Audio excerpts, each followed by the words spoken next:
পরবর্তী সরকার প্রধান যারা হবেন, যিনি হবেন, তার বাসভবনটি কোথায় হবে? প্রধানমন্ত্রীর বাসভবন বিষয়ে সেটা পরবর্তীতে আলোচনা হবে। এখন আমাদের যে প্রধান উপদেষ্টা ডক্টর মোহাম্মদ ইউনূস, তিনি যেখানে আছেন যমুনাতে, তিনি সেখানেই থাকবেন।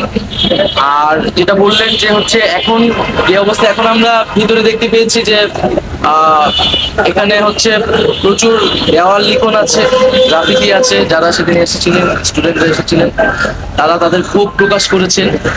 এবং এখানে অনেকে মানে কিছু ফার্নিচার, আসবাবপত্র যেগুলো হচ্ছে লুটপাট হয়েছিল, সেগুলো কিন্তু মানুষ আবার রেখে গেছে, সেগুলোও সংরক্ষণ করা হয়েছে।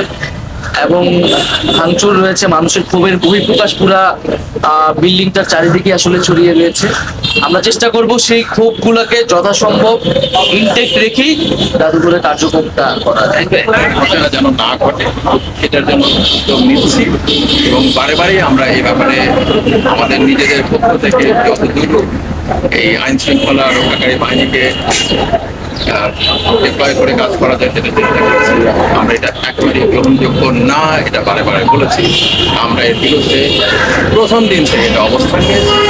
আমরা বারে বারে বলেছি আমাদের প্রতি যে আচরণ করা হয়েছিল ফ্যাসিবাদী শাসকের পক্ষ থেকে, আমরা কোনোভাবেই সেই ধরনের আচরণ যেন কারো প্রতি না হয় সেটা এনশিওর